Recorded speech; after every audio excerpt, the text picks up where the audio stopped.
Jesus de Nazaré, seja visto como uma figura divina, um profeta ou um mestre moral, uma coisa é simplesmente inegável. Nenhuma outra pessoa na história teve um impacto tão profundo na humanidade. A vida e a mensagem dele não só atravessaram milênios, como também definiram culturas, sistemas de ética e até o jeito como a gente marca o tempo. Mas essa é a grande questão, não é mesmo? Como é que um homem de uma província distante, um carpinteiro que vivia sob ocupação romana, deu início ao movimento que mudaria o mundo para sempre? Para a gente conseguir entender esse impacto, que é extraordinário, a gente precisa voltar no tempo, no lugar e na história dele. A influência dele é imensa. E muitas vezes a gente nem percebe, é quase como o ar que respiramos. E não estamos falando só de religião. Pense em ideias como a dignidade de cada pessoa ou a importância da caridade. Essas ideias, que hoje a gente acha tão fundamentais, foram radicalmente ampliadas pelos ensinamentos dele, moldando a base das sociedades ocidentais. E essa influência se espalha de formas que a gente nem imagina. Da arte da Renascença à música clássica, passando pela ciência e, o que é crucial, inspirando movimentos por direitos humanos e justiça social ao longo de séculos. E hoje, só para colocar em perspectiva, essa mensagem ainda ressoa com mais de 2,4 bilhões de pessoas que se identificam como cristãs. Isso é quase um terço da população do mundo. É um testemunho impressionante do poder de uma ideia que começou com um grupinho de seguidores há mais de 2.000 anos. Mas, para entender como esse legado foi construído, a gente precisa voltar ao começo. Deixando de lado todos os séculos de história, de teologia, quem era o homem?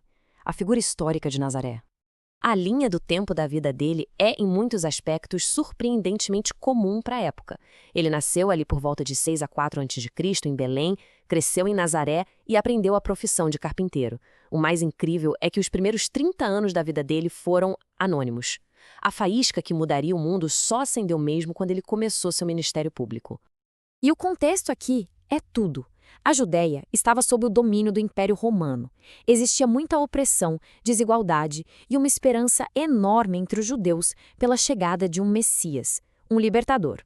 É nesse cenário super tenso que a mensagem de Jesus aparece. E a mensagem que ele trouxe não era só diferente, era profundamente subversiva. Num mundo que era governado pela força, pela honra, pelo status social, os ensinamentos dele eram um desafio direto a todas as estruturas de poder e as normas da época. A proclamação central do ministério dele era essa: o reino de Deus está próximo. Agora, o mais interessante aqui é que isso não era um chamado para uma rebelião política. Era, na verdade, o anúncio de uma nova realidade espiritual, um jeito novo de viver, baseado em valores completamente diferentes. Então, vamos detalhar um pouco essas ideias revolucionárias. Não se tratava de um novo conjunto de regras, mas de uma reorientação completa do coração, sabe? Amar a todos, inclusive inimigos, era algo impensável numa cultura de retaliação. Oferecer perdão ilimitado minava totalmente a lógica da vingança. E a ideia de um reino onde os humildes são exaltados? Isso virava a hierarquia social de cabeça para baixo. E para completar, tudo isso vinha com uma crítica feroz à hipocrisia religiosa, aquela coisa de fazer rituais sem compaixão de verdade. E isso se traduzia em ação. Ele quebrou barreiras sociais que eram, impensáveis na época. Ele conversava abertamente com mulheres, tocava e curava pessoas consideradas impuras, como os leprosos, e acolhia aqueles que a sociedade simplesmente desprezava. Ele vivia sua mensagem de inclusão na prática. Inevitavelmente, uma mensagem tão radical e uma popularidade que só crescia acabaram gerando conflito. As ações e palavras dele o colocaram em uma rota de colisão direta com as autoridades, tanto as religiosas quanto as políticas da época. E esse slide ilustra perfeitamente o centro do conflito. A autoridade de Jesus vinha da sua mensagem espiritual e da conexão que ele tinha com as pessoas. Já a autoridade do templo era baseada na lei, no ritual. Era um choque entre compaixão interior e legalismo exterior. E as multidões? Bom, elas estavam claramente interessadas na mensagem de Jesus. E aí a tempestade perfeita começou a se formar. Para os líderes religiosos, os ensinamentos dele eram uma ameaça direta à autoridade deles. Para os romanos, aquela popularidade toda parecia uma faísca que podia incendiar a região. E essa conversa sobre um reino foi facilmente interpretada como traição. A colisão era inevitável e culminou na sua prisão e num julgamento perante Pôncio Pilatos. A crucificação era a pena de morte romana para os piores criminosos, especialmente os rebeldes. Para os seus seguidores, no entanto, essa morte terrível ganhou um significado teológico muito profundo, um ato de sacrifício pela humanidade. Mas a história não termina na cruz. Na verdade, para o movimento que ele começou, foi só o começo. A morte dele, paradoxalmente, se tornou a semente de um legado que se espalharia de uma forma que ninguém naquela época poderia ter previsto.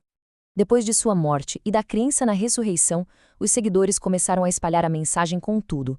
Pedro liderou o movimento inicial em Jerusalém, mas foi Paulo, um convertido, quem teve a visão de levar o cristianismo para além do mundo judaico, transformando-o num movimento global. Com o tempo, surgiram duas maneiras de entender Jesus, e ambas são importantes. De um lado, tem o chamado Jesus histórico, o homem judeu que andou pelas estradas da Galileia, ensinou parábolas e foi crucificado. E do outro, o Jesus da fé, a figura central da crença cristã, visto como o Messias, o Salvador. Os estudiosos focam no primeiro, enquanto a fé cristã é construída sobre o segundo. Para entender a influência dele, é preciso reconhecer essas duas perspectivas. E essa influência é sentida até hoje, em várias áreas. Ele é a base de grande parte da ética ocidental. Inspirou diretamente líderes de direitos humanos como Martin Luther King Jr. na sua luta não violenta. E claro, a imagem e a história dele são centrais em incontáveis obras de arte, literatura e música. E isso nos leva à nossa reflexão final. Da vida de um carpinteiro numa província ocupada, passando por uma mensagem radical de amor e inclusão, até um legado que moldou o mundo. Como é que uma mensagem de compaixão de 2000 anos atrás continua a ressoar e inspirar bilhões de pessoas no nosso mundo tão complexo e moderno? Talvez a resposta esteja no poder duradouro das suas ideias, que continuam a desafiar e a transformar a humanidade até hoje.